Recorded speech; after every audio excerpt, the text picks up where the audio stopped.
Hi hello welcome to Sakshi cinema. Mahesh Babu హీరోగా కొత్త cinema గ్రాండ్గా లాంచ్ అయింది. శనివారం రాత్రి హైదరాబాద్లో ఈవెంట్ జరిగింది. వారణాసి అనే టైటిల్ ఫిక్స్ చేయడంతో పాటు 3.5 నిమిషాల గ్లిమ్స్ వీడియోను కూడా విడుదల చేశారు. ప్రస్తుతం సోషల్ మీడియాలో దీని గురించి తెగ మాట్లాడుకుంటున్నారు. దీంతో పాటు మహేష్ ఫ్యాన్స్ చేసిన మరో పని కూడా చర్చనీయాంశంగా మారింది. హైదరాబాద్ శివారులో జరిగిన గ్లోబ్ ట్రాటర్ ఈవెంట్ కోసం మహేష్ కారులో వస్తున్న వీడియోని ఓ నెటిజన్ సోషల్ మీడియాలో పోస్ట్ చేశాడు. దీంతో మహేష్ కారు నెంబర్తో తెలంగాణ పోలీస్ ఈ చలాన్లో చెక్ చేయగా 2 చలాన్లు ఉన్నట్టు తేలింది.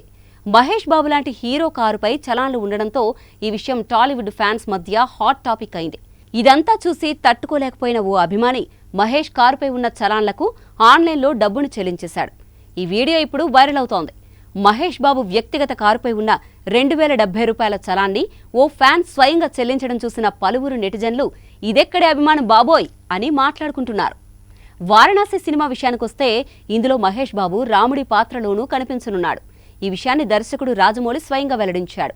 ఈ లుక్తో 60 రోజుల పాటు షూటింగ్ కూడా పూర్తి చేసినట్లు వెల్లడించాడు. మరోవైపు గ్లిమ్స్ వీడియో బట్టి చూస్తే గతం నుంచి వర్తమానం భవిష్యత్తు కాలాలన్నింటినీ మిక్స్ చేస్తూ ఫ్యాంటసీ స్టోరీగా దీన్ని తెరకెక్కించినట్లు తెలుస్తోంది. 2027 వేసవిలో రిలీజ్ కానుందని కీరవాణి చెప్పారు. సాక్షి టీవీ ప్రసారాలను నిలిపివేయటం చట్టరీత్యా నేరం. సాక్షి టీవీ ప్రసారాల కోసం మీ స్థానిక కేబుల్ ఆపరేటర్ను వెంటనే సంప్రదించండి. DTH లో ఇంటర్నెట్ లో కూడా సాక్షి టీవీ ప్రసారాలను వీక్షించవచ్చు.